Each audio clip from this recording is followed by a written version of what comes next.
Halo, ketemu lagi dengan Om Begawan dalam ngompol, tetap di Ngopini Politik.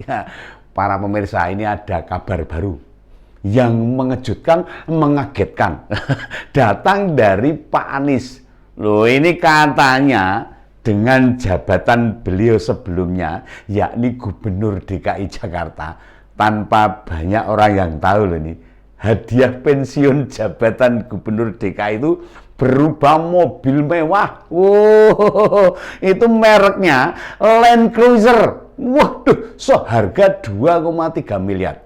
Wah, pantas saja itu Pak Heru yang penggantinya itu, yang pejabat sementara itu, di berbagai televisi kita lihat kok cuma naik Innova itu Pak Heru itu. Wah, padahal padahal gubernur sebelumnya berkendaraan dengan mobil mewah loh. Herannya, mekanisme pengalihan mobil dinas gubernur menjadi milik pribadi kan butuh proses. Kok tiba-tiba dibawa gitu aja loh. Kenapa tidak dipinjamkan dulu sama Pak Heru untuk melanjutkan gubernur DKI itu? Apa Pak Anies peduli kepada penggantinya kalau seperti itu? Ya, tidak sama sekali loh. Rupanya Pak Heru Budi sebagai pejabat gubernur sementara ini cuma pakai Innova. Loh, sederhana saja. Itu pun bukan mobil dinas gubernur, tapi mobil dinas kepala sekretariat presiden. Di bawah itu. Nah, baru tahu loh.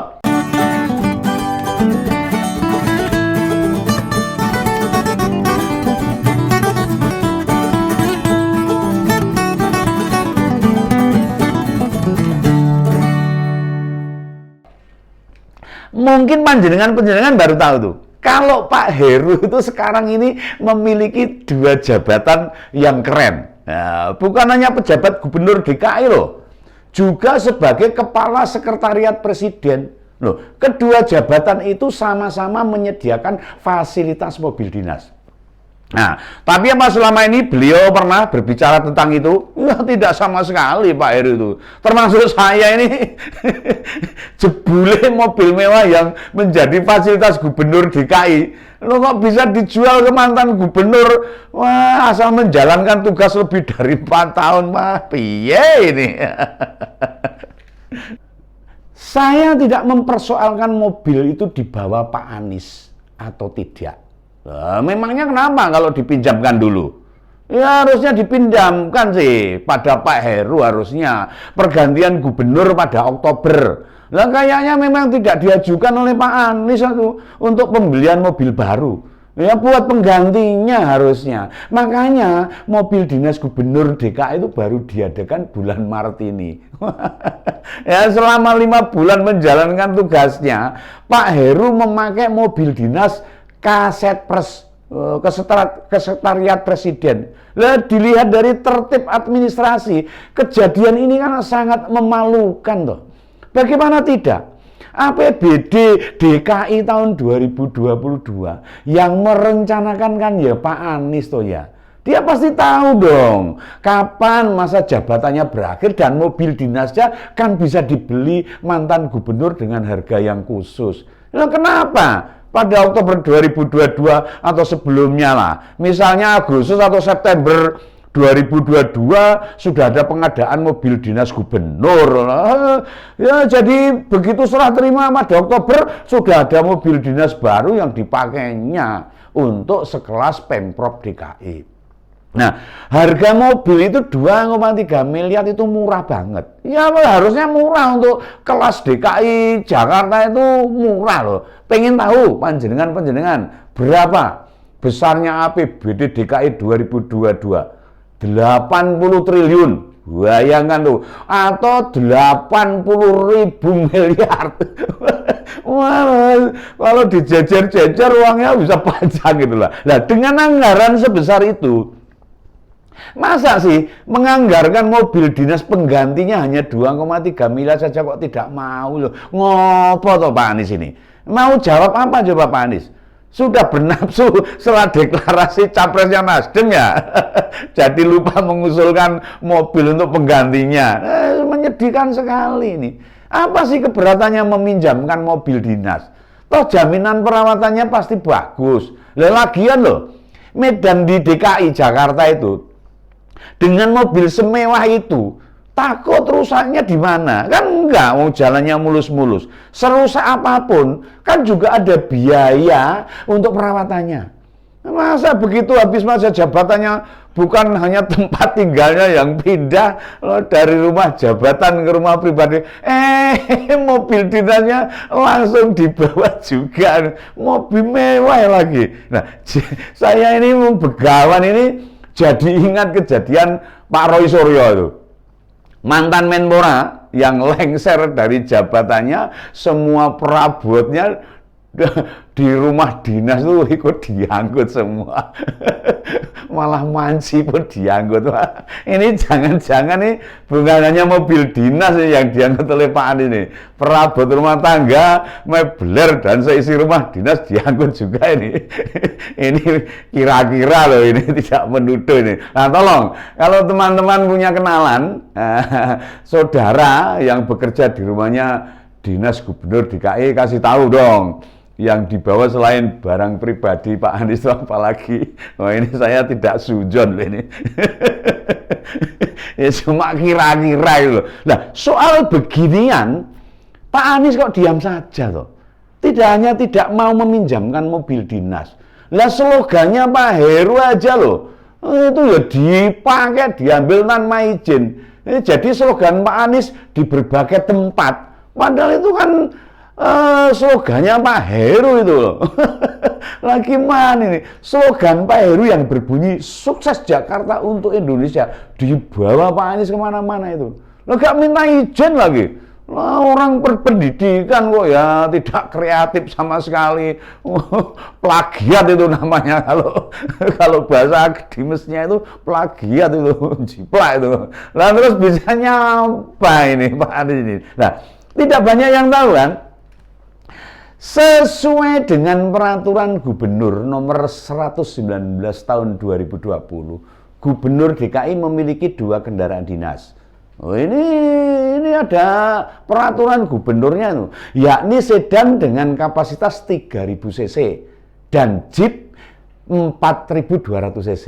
Ya meski dalam peraturan disebut begitu, Pak Heru malah diberi Innova saja, ya tidak masalah sih. Jenengan itu benar-benar toh Pak Heru itu. Saya hormat sama panjenengan itu. Seperti orang yang Anda teladani selama ini.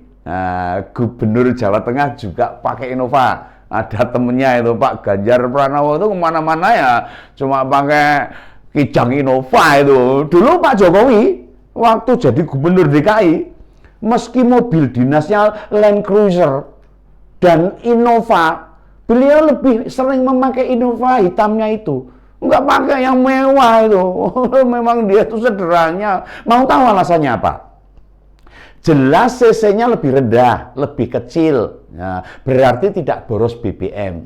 Tidak terlihat mewah, sederhana. Yang penting fungsinya sama saja. Lah memangnya ada perbedaan gitu di jalanan Jakarta antara naik Innova dengan Land Cruiser? Ya tidak ada. Wong medannya mulu semua. Kalau macet ya sama saja ya macet loh. Kenyamannya di mobil apa ya bisa terasa beda itu.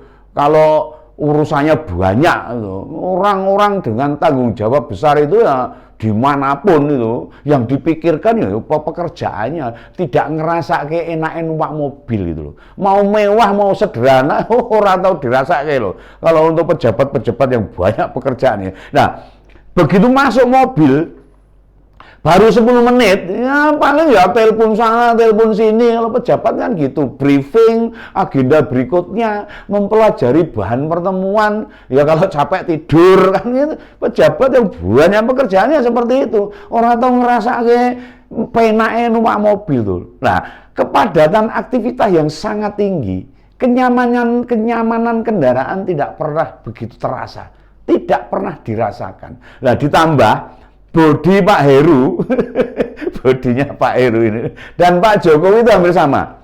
Ya, jadi memakai Innova pun tidak bakal terasa sempit karena memang ramping. Enggak gendut itu. Lah, enaknya jadi gubernur DKI kok tidak diceritakan oleh Pak Anies. Ini saya juga heran nih Pak Begawan.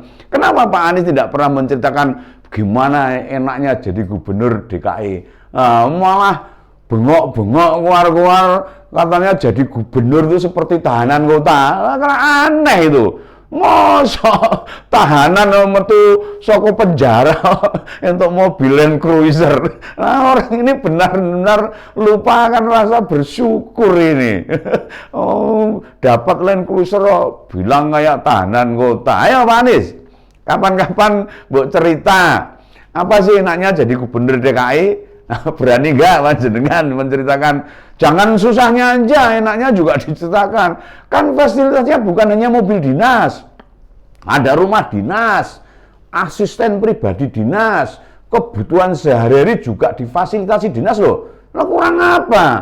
Kok jadi tahanan kota itu karepe apa? Begitu bebas malah pengen nyapres. Jadi lucu no. Jadi gubernur aja kayak tahanan kota pengen nyapres. Malah melebihi tahanan kota nih, tahanan kota capopo ini. Nah, tidak menganggap berbagai fasilitas yang disediakan itu berarti selama 5 tahun Pak Anies itu tidak mengakui pemberian rakyat Jakarta itu. Tidak mensyukuri apa yang telah diberikan sebagai fasilitas. Ya sebagai penghargaan terpilihnya Pak Anies jadi gubernur loh itu. Bahasa Arabnya itu kufur, nikmat bukan syukur, nikmat. Nah, kayak ini kata Pak Kiai ini, orang yang kufur nikmat, maka kenikmatnya akan dikurangi. Lah, diberi berbagai fasilitas, kok menyebutnya seperti tahanan kota. Oh, ini kata Pak Kiai ini. Lah, mbok sekali-sekali cerita tentang profil gubernur DKI maupun menteri pendidikan waktu dulu Pak, enak mana coba jadi menteri sama jadi gubernur, sampaikan berapa sih dana operasional per bulan yang diterima sebagai gubernur DKI. Ya ini terbuka aja. Jadi masyarakat tahu, jadi menghormati panjenengan, dan sebagai menteri pendidikan berani enggak untuk cerita itu? Dijamin pasti panjenengan tidak berani. Nah, sudah mencalonkan gubernur tidak pakai duit sendiri. Tidak perlu mengembalikan loh waktu jadi gubernur itu. Berhenti jadi gubernur dapat mobil dinas mewah lagi. Ya kayak gitu ngakunya tahanan kota, Pak. Nah, contoh tuh. Contoh ini, contoh Pak Ahok. Dana operasional gubernur dipakai untuk menjalankan tugas gubernur. Pasti terbuka itu, semuanya dijalankan apa adanya. Ya karena memang itu untuk rakyatnya, termasuk membantu warga yang datang padanya, minta bantuan atau kesulitan yang dihadapinya. Oh itu Pak Ahok itu. Apa Pak Anies lupa? Kalau Pak Ahok waktu jadi gubernur menganggarkan 2,5% untuk fakir miskin. Lalu juga membantu warga yang memang membutuhkan dukungan Pak Ahok secara finansial loh itu semua dipublikasikan sama Pak Ahok loh. Iya terbuka di media, nggak ditutup-tutupi. Nah, seorang keturunan Tionghoa, non Muslim lagi, tapi perilakunya di beberapa hal melebihi seorang Muslim yang taat. Nah, malah semasa kepemimpinannya Pak Ahok turut membangun 4 masjid. Bayangkan itu, yaitu Masjid Kiai Haji Hasyim Asy'ari, ya, itu yang pertama itu. Lalu membangun Masjid Fathahillah, lalu membangun juga Masjid Al-Hijrah di Rusun Marunda itu. Ingat ya? Dan yang terakhir itu membangun Masjid Apung Mbah Priok. Wow, hebat itu. Pak Anies sendiri waktu menjabat gubernur pernah membantu membangun masjid berdiri, nggak pernah.